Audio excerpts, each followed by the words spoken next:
একটা ছোট গ্রামের এক দরিদ্র পরিবারে জন্ম নেয় আরিফ নামের এক শিশু। ছোটবেলা থেকেই সে ছিল নম্র, শান্ত আর আল্লাভীরু।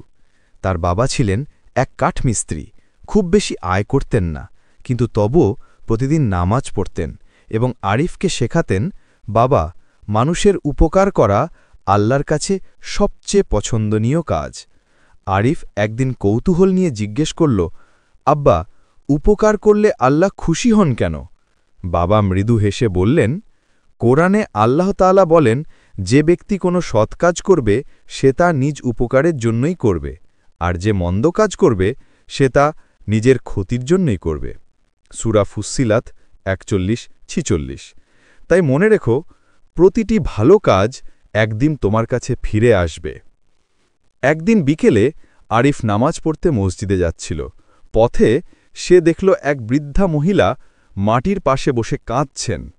আরিফ থেমে জিজ্ঞেস করল, মা, আপনি কাঁদছেন কেন?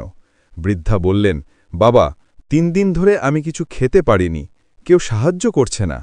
চারপাশের মানুষ তাকিয়ে চলে যাচ্ছিল, কেউ তার পাশে থামেনি। আরিফের পকেটে তখন ছিল মাত্র ২০ টাকা, যা দিয়ে সে নিজের ও মায়ের জন্য বাজার করার কথা ভেবেছিল। কিন্তু সেই মুহূর্তেই মনে করল, রাসূলুল্লাহ সাল্লাল্লাহু আলাইহি ওয়াসাল্লাম বলেছেন, মানুষের মধ্যে সেই ব্যক্তি সর্বোত্তম যে অন্যদের উপকার করে। সহিহ বুখারী।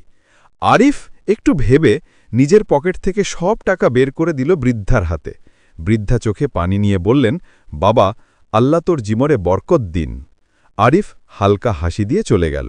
মসজিদে পৌঁছে নামাজ শেষে সে দোয়া করল, হে আল্লাহ, আমি জানি আমি গরিব, কিন্তু আমি চেয়েছি কারো মুখে হাসি আনতে, আপনি যেন আমাকে তাতে বরকত দেন।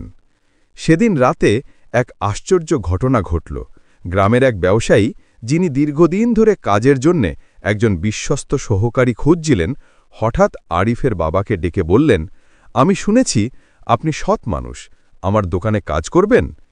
সেই দিন থেকে তাদের জীবনে বদল আসে, রোজগার বাড়ে, সংসারে শান্তি ফিরে আসে। একদিন আরিফের বাবা বললেন, বাবা, তুই জানিস আল্লাহর রাস্তা কখনো বৃথা যায় না। কোরআনে আল্লাহ তাআলা বলেন, যে আল্লাহর পথে ব্যয় করে তার প্রতিদান আল্লাহ বহুগুণে বৃদ্ধি করবেন। সূরা আল বাকারা ২:৬১।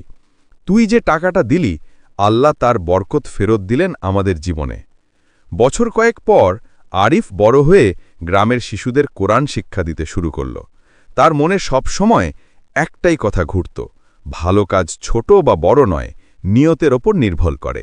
সে মানুষকে শিখাত, রাসূলুল্লাহ সাল্লাল্লাহু আলাইহি সাল্লাম বলেছেন, তোমার ভাইয়ের মুখে হাসি মুখে তাকানো সদকা। তিরমিজি। অর্থাৎ দয়া ও সহানুভূতি শুধু টাকার সাহায্যে নয়, আচরণেও প্রকাশ পায়।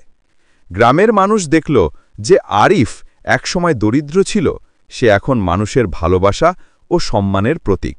তার দয়া, নম্রতা ও ঈমান দিয়ে সে অনেকের জীবন বদলে দিল। সে প্রমাণ করল যে দয়ার প্রতিদান দুনিয়াতেও মালে, আর আখেরাতে তো তার প্রতিদান অসীম। শেষে আরিফ বলল, আমি কোনো বড় মানুষ না, কিন্তু জানি আল্লাহর পথে চললে আল্লাহ নিজেই তোমার পথ সহজ করে দেন। কোরআনে আল্লাহ তাআলা বলেন, নিশ্চয়ই কষ্টের সাথেই আছে স্বস্তি। সূরা আশ-শারাহ ৯৪:৬। তাই কখনো হতাশ হও না, শুধু ভালো কাজ করো, দয়া করো আর আল্লাহর উপর ভরসা রাখো।